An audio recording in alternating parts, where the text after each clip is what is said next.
दोस्तों, इस कहानी की शुरुआत में हमें 1959 का समय दिखाया जाता है। बर्मा पर अब भी फ्रेंच लोगों का कब्जा था, लेकिन एक वॉर होती है और फ्रांसीसियों को बर्मा से खदेड़ दिया जाता है और पुर्तगाली यहाँ पर आकर बसने लगते हैं। पर अब भी एक फ्रेंच आदमी स्ट्रेनर है जो बर्मा में लेबर कैंप चलाता है और इसी कैंप में मार्टिन बंद है। स्टेनर को ये बहुत अच्छे से पता है कि मार्टिन एक बहुत अच्छा फाइटर है, इसलिए वो अपने एंटरटेनमेंट के लिए मार्टिन को दूसरे फाइटर से लड़वाता रहता है। आज भी मार्टिन और एक फाइटर को लड़वाया जा रहा है। मार्टिन एक ही मुक्के से उस फाइटर को नीचे गिरा देता है। स्टेनर ये सब देख रहा होता है और जैसे ही मार्टिन जीतता है, स्टेनर अपने सबसे खतरनाक आदमी को ऑर्डर देता है कि जो इस फाइट में हारा है उसे मार दिया जाए। इस कातिल का नाम है रस्टिग्नेग। रस्टिग्नेग आता है और उस फाइटर को मार डालता है। इसके बाद दो गार्ड्स मार्टिन को लेकर वापस जाने लगते हैं, पर रास्ते में मार्टिन की नजर एक लड़की पर पड़ती है जिसका नाम है इजाबेल। मार्टिन ने इससे पहले भी इजाबेल को कई बार देखा है, लेकिन आज जब ये गार्ड इजाबेल के साथ बदतमीजी करने की कोशिश करते हैं तो मार्टिन को गुस्सा आ जाता है और वो अपने सर से ही इन्हें मारने लगता है, जिससे कि गार्ड्स भी मार्टिन को पीटने लगते हैं और उसे उसकी सेल में छोड़ देते हैं। मार्टिन खिड़की से देखता है कि इजाबेल स्टेनर के लिए फूल लेकर आई है और वो ऐसा रोज करती है, लेकिन स्टेनर को इजाबेल से जैसे कोई फर्क ही नहीं पड़ता। इजाबेल मार्टिन के पास आती है और वो उससे पूछती है कि तुम स्टेनर के लिए फूल क्यों लाती हो। इजाबेल कहती है कि तुम चाहो तो मैं तुम्हारे लिए भी फूल लाया करूंगी,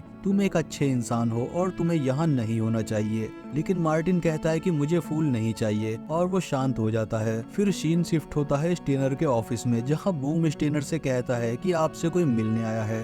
बूम हैरिसन नाम के एक आदमी को लेकर आता है जो कि स्टेनर से कहता है कि मैं मार्टिन को ढूंढ रहा हूँ और मुझे खबर मिली है कि वो यहीं पे है। मार्टिन इंग्लैंड से भागा हुआ एक क्रिमिनल है और उसकी कोर्ट में पेशी है, इसलिए तुम मुझे मार्टिन को सौंप दो। लेकिन स्टेनर ऐसा नहीं करना चाहता क्योंकि मार्टिन उसे अच्छा खासा पैसा कमा कर देता है। उसकी फाइट से स्टेनर को बहुत ज्यादा फायदा होता है और अगर मार्टिन चला गया तो स्टेनर को काफी नुकसान उठाना पड़ेगा। इसलिए स्टेनर हैरिसन से कहता है कि यहाँ कोई मार्टिन नहीं है, आप जा सकते हैं। कुछ दिन के बाद मार्टिन को स्टेनर के ऑफिस लाया जाता है, जहाँ स्टेनर उसे अपने 3 खास आदमियों से मिलवाता है, जिनमें पहला होता है रेस्टिग्नेग जो कभी स्पेन के स्पेशल फोर्सेज में था, दूसरा बूम जो वियतनाम की स्पेशल फोर्सेज में था लेकिन उसने अपने देश के साथ गद्दारी की, और तीसरा है अमरेलो जो कि फ्रेंच आर्मी का हिस्सा था। स्टेनो मार्टिन से कहता है कि ये सब अपने देश के क्रिमिनल है, लेकिन मेरे साथ अच्छी लाइफ जी रहे हैं। तुम भी कुछ दिनों में आजाद होने वाले हो और मैं जानता हूँ कि तुम भी अपने देश नहीं लौट सकते क्योंकि तुम्हारे ऊपर कार्रवाई चल रही है, इसलिए तुम भी मेरे लिए काम करो। मार्टिन स्टेनर की बात सुनता जरूर है, लेकिन वो उसके साथ काम करने से मना कर देता है और कहता है कि मैं अपनी लाइफ को अपने हिसाब से जीना चाहता हूँ। इसके बाद मार्टिन यहाँ से चला जाता है। कुछ दिनों के बाद मार्टिन को आजाद कर दिया जाता है, लेकिन वो यहाँ से बाहर नहीं जा सकता क्योंकि उसके पास ना तो पैसे हैं और ना ही पेपर्स, और वो यहाँ पर इजाबेल के सिवा किसी को भी नहीं जानता।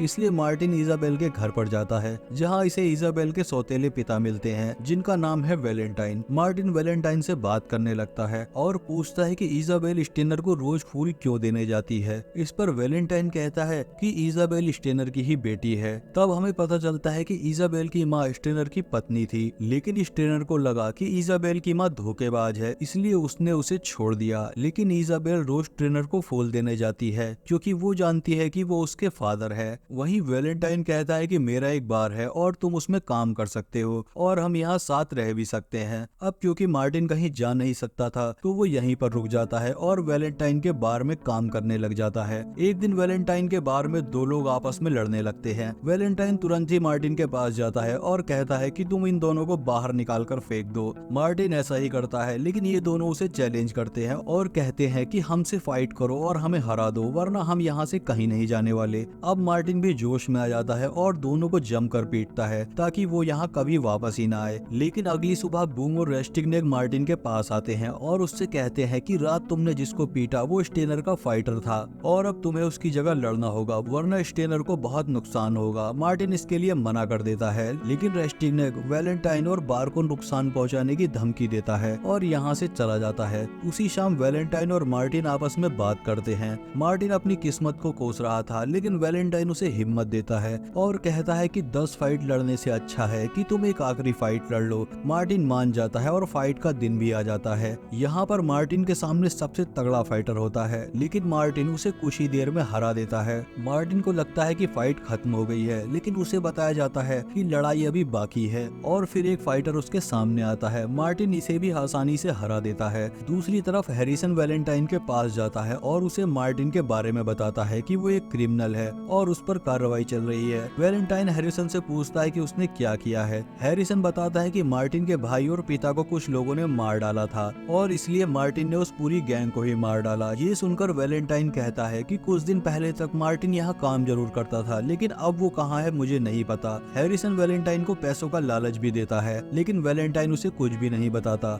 इधर स्टेनर मार्टिन को फिर से अपनी गैंग में शामिल होने का ऑफर देता है और उसे पैसों का लालच भी देता है, लेकिन मार्टिन स्टेनर की एक नहीं सुनता और यहाँ से चला जाता है। अगले सीन में स्टेनर कुछ टाइप करता है और तब हमें पता चलता है कि कहीं ना कहीं स्टेनर भी ये बात जानता है कि इजाबेल उसी की बेटी है, लेकिन वो सबके सामने इसे कन्फेस नहीं कर रहा। पर वो इस सब को लेटर में लिखता है और लेटर को अपनी शादी की तस्वीरों के पीछे छुपा देता है। दूसरी तरफ मार्टिन और वैलेंटाइन बात करते हैं। वैलेंटाइन मार्टिन और इजाबेल को यहाँ से अमेरिका भेजना चाहता है, इसलिए वो मार्टिन से कहता है कि ये जगह तुम्हारे लिए सही नहीं है। तुम एक काम करो, तुम इजाबेल को लेकर अमेरिका भाग जाओ। मैं भी कुछ टाइम के बाद इस बार को बेचकर थाईलैंड निकल जाऊंगा। अब मार्टिन को ये प्लान पसंद था, लेकिन उसके पास पैसे नहीं थे, इसलिए वो अगले दिन स्ट्रेनर के पास जाता है और एक आखिरी फाइट लड़ने को कहता है। लेकिन स्ट्रेनर कहता है कि तुम्हारी काबिलियत सब लोग देख चुके हैं, तुमसे कोई भी लड़ना नहीं चाहता, क्योंकि सब जानते हैं कि फाइट तो तुम ही जीतोगे। इसलिए इस बार तुम फाइट में हार जाओ, क्योंकि हमेशा की तरह लोग तुम पर ही पैसा लगाएंगे और अगर तुम हारते हो तो तुम्हें और मुझे ढेर सारा पैसा मिलेगा। मार्टिन स्ट्रेनर की बात मान जाता है और जब फाइट होती है तो स्ट्रेनर की सोच के मुताबिक हर किसी ने मार्टिन पर पैसे लगाए हुए थे, लेकिन प्लान के मुताबिक मार्टिन ये फाइट हार जाता है। दूसरी तरफ रस्टिंग नेक वैलेंटाइन के पास पहुंचता है और उसे बताता है कि मार्टिन ये फाइट हार चुका है। ये सुनकर वैलेंटाइन को बहुत बड़ा झटका लगता है, क्योंकि वैलेंटाइन ने अपना पूरा बार मार्टिन पर लगा दिया था, इसलिए उसे बहुत नुकसान होता है। तभी वहाँ पर इजाबेल आती है। इजाबेल को यकीन नहीं हो रहा था कि मार्टिन हार चुका है और उसे लगता है कि रस्टिंग नेक झूठ बोल रहा है, इसलिए वो उसे थप्पड़ मार देती है। बदले में रस्टिंग नेक भी इजाबेल को एक थप्पड़ मारता है। जब वैलेंटाइन अपनी बंदूक निकालता है तो रस्टिंग नेक के आदमी उसे और इजाबेल दोनों को ही खत्म कर देते हैं। रात को मार्टिन वापस लौटता है, लेकिन उसे नहीं पता था कि यहाँ क्या हुआ है। तभी रस्टिंग नेक बाहर निकलता है और मार्टिन पर लगातार फायरिंग करता है और मार्टिन जमीन पर गिर पड़ता है। रस्टिंग नेक को लगता है कि मार्टिन भी मर गया है, इसलिए इन तीनों को गाड़ दिया जाता है। लेकिन दोस्तों, मार्टिन अब भी जिंदा था। वो गड्ढे से बाहर निकलता है और इजाबेल को भी बाहर निकालता है। तब हमें पता चलता है कि इजाबेल भी अभी जिंदा है। मार्टिन इजाबेल को लेकर पास के कुछ लोगों के पास जाता है और खुद को तैयार करता है ताकि वो स्ट्रेनर की गैंग को पूरी तरह से खत्म कर सके। काफी दिनों की मेहनत के बाद मार्टिन वैलेंटाइन के बार की तरफ जाता है, जहाँ किसी और का कब्जा हो गया था। मार्टिन इन सबको मारकर अंदर जाता है और उसे एमरिलो मिलता है। इससे पहले कि मार्टिन को समझ पाता, उस पर हमला कर दिया जाता है, लेकिन मार्टिन भी कमजोर नहीं पड़ता और सबको मार डालता है। पर अमरीलो यहाँ से बचकर भाग जाता है और स्टीनर को सब कुछ बता देता है। स्टीनर को लगता है कि मार्टिन यहाँ सारे पैसे को लेने के लिए आ रहा है, इसलिए वो अमरीलो से कहता है कि पैसे को कहीं छुपा दो। अमरीलो काम पर लग जाता है, पर तभी वहाँ पर मार्टिन आता है और अमरीलो को मारकर पैसों में आग लगा देता है। दूसरी तरफ स्टीनर को ये सब पता लग जाता है, इसलिए वो अपने लोगों को तैयार करता है और सबको खतरनाक बंदूक पकड़ा देता है। ये सब मार्टिन का इंतजार करने लगते हैं, लेकिन मार्टिन नीचे के रास्ते से जाता है और एक एक करके सबको मार डालता है। इसके बाद वो स्टीनर के चैम्बर में पहुंचता है और उसे बंदूक से मारने की जगह पास ही रखी तलवार से बुरी तरह से मार डालता है। तभी यहाँ पर दोस्तों बूम आता है और मार्टिन को लड़ने के लिए चैलेंज करता है। दोनों के बीच में घमासान फाइट होती है, लेकिन जल्दी ही मार्टिन को समझ आ जाता है कि बूम को हराना आसान नहीं है,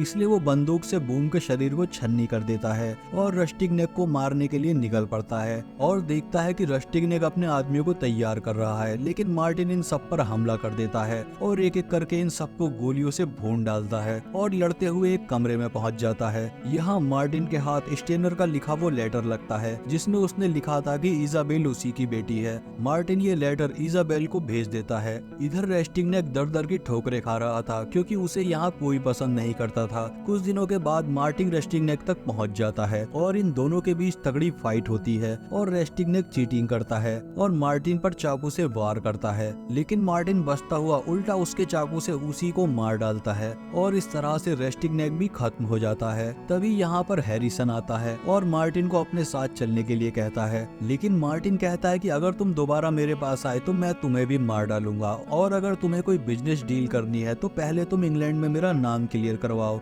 और तब हम बात कर सकते हैं। और इसी के साथ दोस्तों ये कहानी यहीं पर खत्म हो जाती है।